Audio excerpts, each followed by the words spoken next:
சதுரசித்தி லிங்க மாகாத்மியம் 64ஆம் அத்தியாயம். பசுபதீஸ்வர லிங்கம். குறிப்பு: இது ஒரு உருவகம்.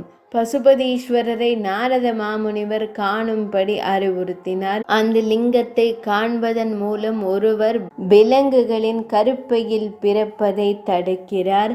பெரிய தெய்வமே பூமி முழுவதும் பசுபதீஸ்வரர் என்று நன்கு அறியப்பட்ட ஒரு மிகவும் நீதியுள்ள அரசர் இருந்தார். அவர் விலங்குகளை பாதுகாப்பதில் ஈடுபட்டிருந்தார். ஒரு முறை கடலை காண வேண்டும் என்ற ஆசையுடன் கடலுக்கு சென்றார். அங்கு 5 ஆண் மனிதர்கள் தெளிவாக நின்றிருப்பதை கண்டார். தளர்வான முடியுடன் ஒரு பெண் தொடர்ந்து சுற்றித் திரிந்தாள். பயத்தால் பீடிக்கப்பட்ட மன்னர் மயங்கி விழுந்தார். அந்த கொள்ளையர்களால், குறிப்பாக அந்த பெண்ணால் அவர் சூழப்பட்டார். 5 கொள்ளையர்களை கொண்ட மற்றொரு குழு ஒரே நேரத்தில் வந்து சிறந்த மன்னரை சூழ்ந்தது. அவரை சுற்றி நின்ற அனைவரும் அரசரை கட்டினார்கள். மன்னர் அடக்கமாக நின்றதால் அனைத்து கொள்ளையர்களும் ஒன்றாக இணைந்தனர். பசுபாலனால் அவர்கள் தாக்கப்பட்டனர். ஆனால் அவர்கள் இறக்கவில்லை. அவர்கள் மீண்டும் எழுந்தனர். மன்னரின் அச்சமின்மையும் போரில் அவரது உறுதியையும் கண்டதும் அந்த 10 கொள்ளையர்களும் அரசரின் உடலில் ஒன்றாக இணைந்தனர். முதலில் உடலற்றவர்கள் போல அவர்கள் அனைவரும் ஒன்றாக இணைந்தனர். அவர்களை கண்டதும் மன்னர் பசுபாலர் உடனடியாக சோகமடைந்தார். பின்னர் தவம் செய்யும் திறன் கொண்ட பிரம்மதேவரின் மகனான நாரத மாமுனிவர் தன்னிடம் வருவதை கண்டார். மன்னர் அவரிடம் வினவினார். பசுபாலர் கூறினார்: புனிதமான ஐயா, பிரம்மதேவரின் மைந்தனே, இன்று எனக்கு ஒரு வினோதமான விஷயம் தோன்றியது. திடீரென்று 5 பயங்கரமான ஆண் உயிரினங்கள் என் மீது வந்தன. கை முட்டிகளால் அடித்து என்னை கலங்க வைத்த அந்த தீயவர்களால் நான் சூழப்பட்டேன். ஆனால் பிராமணரே, ஒரு நொடியில் நான் சாதாரணமானேன். பின்னர் 5 பேர் கொண்ட மற்றொரு குழு வந்து என்னுடன் மல்யுத்தம் செய்தது. விடுதலையை விரும்பும் இந்த கீழ்த்தரமான அரசர் கொல்லப்படட்டும், தாக்கப்படட்டும். இவ்வாறு கூறி அவர்கள் என்னை மிகவும் துன்புறுத்தினர். நான் மீண்டும் மயக்கமடைந்தேன். இதற்கிடையில் அந்த பெண் மீண்டும் மீண்டும் எனக்கு அறிவுறுத்தினாள்: பெரிய அரசரே, உறுதியாகவும் மிகவும் உறுதியாகவும் இருங்கள். ஐயா, சோகமாக இருக்காதீர்கள். இந்த கொள்ளையர்கள் வீரியம் குறைந்தவர்கள், ஆனால் நீங்கள் திறமையானவர். எனவே நிலையாக இருங்கள். அவள் கூறிய போது, பெரிய பிராமணரே, தைரியமாக நான் அந்த 10 முக்கிய நபர்களுடன் சண்டையிட்டு அவர்களை தோற்கடித்தேன். அவர்கள் இறக்கவில்லை. புனிதமான ஐயனே, அவர்கள் என் உடலில் இணைந்தார்கள். அவர்கள் யார்? அந்த பெண் யார்? பசுபாலரின் வார்த்தைகளை கேட்டதும் நாரத மாமுனிவர் இவ்வாறு கூறினார்: உங்களால் போரில் தோற்கடிக்கப்பட்ட, ஆனால் உங்கள் உடலில் இணைந்த ஆண்கள் 5 அறிவாற்றல் உறுப்புக்கள் மற்றும் 5 தொடர்பு உறுப்புக்கள். சிறந்த அரசரே, உங்களால் நடமாட காணப்பட்ட பெண் புத்திசாலித்தனம். மன வடிவத்தில் அவள் எப்போதும் அலைந்து திரிகிறாள். ஒருபோதும் நிலையாக இருப்பதில்லை. அவை புலன் உறுப்புக்கள். முன்பு உலகத்தை படைத்த பிரம்மதேவரால் அடக்கப்பட்டன. ஆனால் அவர் கூட அவருக்கு பிடித்த புலன்களின் பொருள்களால் கோபமடைந்தார். சம்புவின் பங்கை பிரம்மதேவர் தனது யாகத்தில் கையகப்படுத்தவில்லை. மகாதேவன் பிரபஞ்சத்தை அளிப்பவர். ஆனால் அரசரே, அவரும் அவர் தனது புலன் உறுப்புகளால் ஏமாற்றப்பட்டு சூரர்கள், அதாவது தேவர்கள் மீது கோபமடைந்தார். சூரர்கள் சிவனாரின் விபூதிகள், அதிகாரம் பெற்ற பகுதிகள், 3 உலகங்கள் அனைத்தும் அவரது விளையாட்டிற்காக மட்டுமே. ஆனாலும் ஒரு பங்கிற்காக அவரால் வில் நன்றாக கட்டப்பட்டது. பூஷணனின் பற்கள் உடைந்தன. திவாகரனை, சூரியனை மயக்கமடைய செய்தார். பகனின் விழிகள் பிடுங்கப்பட்டன. யக்ஞ கடவுள் ஒரு மான் வடிவில் தாக்கப்பட்டார். தேவர்கள் பக்ஷுக்களாக, விலங்குகளாக மாற்றப்பட்டனர். முனிவர்கள் வேதங்களை மறுத்தனர். முனிவர்களின் தர்ம சாஸ்திரங்கள் எல்லாம் வல்ல இறைவனால் பறிக்கப்பட்டன. எனவே வேதங்களில் தேர்ச்சி பெற்ற முனிவர்கள் புலன்கள் வெல்ல முடியாதவை என்று கூறுகிறார்கள். மன வடிவில் உள்ள புத்தி அதிகமாக உள்ளது.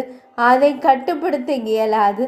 எனவே அரசரே, எந்த காரணமும் இல்லாமல் துக்கப்பட வேண்டாம். உன்னத ஆன்மா கொண்ட நாரத மாமுனிவரின் வார்த்தைகளை கேட்டதும் பெரிய தெய்வமே பசுபாலர் பேசத் தொடங்கினார். பசுபாலர் கூறினார், ஐயா, தேவேந்திரனை தலைவராக கொண்ட தேவர்கள் பிரம்மதேவரையும் சேர்த்து பசுவின் நிலையிலிருந்து நீங்கள் எவ்வாறு விடுவித்தீர்கள் என்பதனை கேட்க விரும்புகிறேன். அதை கூறுங்கள். அவரது வார்த்தைகளை கேட்ட நாரத மாமுனிவர் மீண்டும் கூறினார், பசுவின் நிலையிலும் கூட தேவர்கள், முனிவர்கள் மற்றும் துறவிகளுடன் சேர்ந்து பிரம்மதேவரை தங்கள் தலைமையில் வைத்து ஈஸ்வரனாரிடம் அடைக்கலம் புகுந்தனர். பக்தருக்கு எப்போதும் அருள் புரியும் தெய்வம் துதிகளால் மகிழ்ச்சி அடைந்தது. அரசரே, அவர் கூறினார், செய்ய வேண்டியவதை கூறுங்கள். தேவர்கள் கூறினார்கள், பாவரே, மகேஸ்வரர் முன்பு போலவே நம்மிடம் திருப்தி அடைந்தால் தாமதிக்காதே. வேதங்களையும் சாஸ்திரங்களையும் அத்துடன் சரியான அறிவையும் எங்களுக்கு வழங்குங்கள். ஈஸ்வரனார் கூறினார், நீங்கள் அனைவரும் பக்ஷுக்கள். பக்ஷு நிலையிலிருந்து விடுதலை அளிக்கும் புனித தலமான மகா காலவனத்திற்கு என்னுடன் வாருங்கள். நான் உங்கள் பதி இறைவனாவேன். அதன் மூலம் நீங்கள் முக்தி அடைவீர்கள். உங்களிடம் அனுதாபப்படவும் உலகங்களை ஆசீர்வதிக்கவும் நான் லிங்கத்தின் வடிவத்தை எடுப்பேன். பசுபதீஸ்வரர். பிறகு அனைத்து தேவர்கள் இறைவனை தரிசித்து பசு நிலையிலிருந்து விடுதலை பெற்றனர். அவர்கள் மிகுந்த மகிழ்ச்சியுடன் ஸ்வர்க்கத்திற்கு சென்றனர்.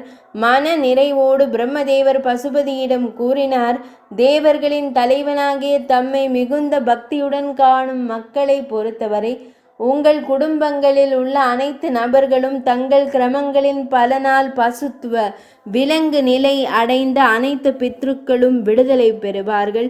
மனிதர்கள் அறிந்தோ அல்லது அறியாமலோ செய்த பாவங்கள் அந்த தெய்வத்தை வழிபடுவதன் மூலம் கரைந்து போகட்டும். மிருக நிலையிலிருந்து மனிதர்களை விடுவிப்பவரான பசுபதியை மனிதர்கள் சந்திக்கவில்லை என்றால் அவர்கள் உலகில் உள்ள விலங்குகளை விட சிறந்தவர்கள் அல்ல.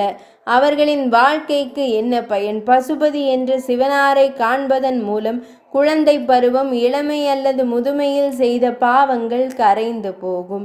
பௌஷ மாதத்தில், அதாவது ஆடி மாதத்தில் மனிதர்கள் உங்களை சந்தித்தால் நீங்கள் அவர்களுக்கு வரங்களை வழங்குபவராக இருப்பீர்கள். அவர்கள் எப்போதும் விரும்புவதை வழங்குபவர். பௌஷ மாதத்தில் ஒரு நாளில் தேவர்களின் தலைவனாகிய மனிதர்கள் உம்மை சந்தித்தால் சூரிய கிரகணத்தின் போது குறிப்பாக குருக்ஷேத்திரத்தில் தகுதியான ஒருவருக்கு தங்கம் பரிசாக வழங்கப்பட்டதால் குறிப்பிடப்பட்டதை விட அதிகமான பலனை அவர்கள் அடைவார்கள் என்பதில் ஐயமில்லை. அது நித்தியமாகவும் குறையில்லாமலும் இருக்கும். ஆனால் பௌஷ மாதத்தில் ஒரு நாள் இறைவனை தரிசிப்பதன் மூலம் பலன் அதிகமாக இருக்கும். அதில் எந்த ஐயமும் இல்லை. நாரத மாமுனிவர் கூறினார். இதை கூறிய பிறகு பிரம்மதேவர் முனிவர்களுடனும் ஞானிகளுடனும் பிரம்மலோகத்திற்கு சென்றார். அவர் தனது கடமை நிறைவேறியதாக கருதினார். அவர் தன்னை குறித்து மகிழ்ச்சி அடைந்தார். எனவே பெரிய அரசரே, நீங்கள் மிகப்பெரிய இலக்கை விரும்பினால் ஒருவரை மிருகத்தனமான கருப்பையிலிருந்து விடுவிக்கும் அந்த லிங்கத்தை சாந்தப்படுத்துங்கள். மகா காலவனத்திற்கு சென்று இந்திரேஸ்வரருக்கு தெற்கே உள்ள தெய்வத்தை வணங்குங்கள். உன்னத ஆன்மா கொண்ட நாரத மாமுனிவரின் வார்த்தைகளை கேட்டதும் என் அன்பானவரே, பசுபாலர் மகா காலவனத்திற்கு சென்றார்.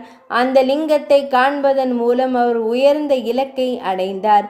இவ்வாறு தேவி பாவத்தை அளிக்கும் பசுபதீஸ்வர சக்தி லிங்க திருமேனி தங்களுக்கு விவரிக்கப்பட்டுள்ளது. அடுத்து பிரம்மேஸ்வரரின் சக்தியை கேளுங்கள். அடுத்து பிரம்மேஸ்வரரின் சக்தி தங்களுக்கு விவரிக்கப்பட்டுள்ளது. அதை தாங்கள் தெளிவாக கேளுங்கள். 64ஆம் அத்தியாயம் இனிதே நிறைவடைந்தது.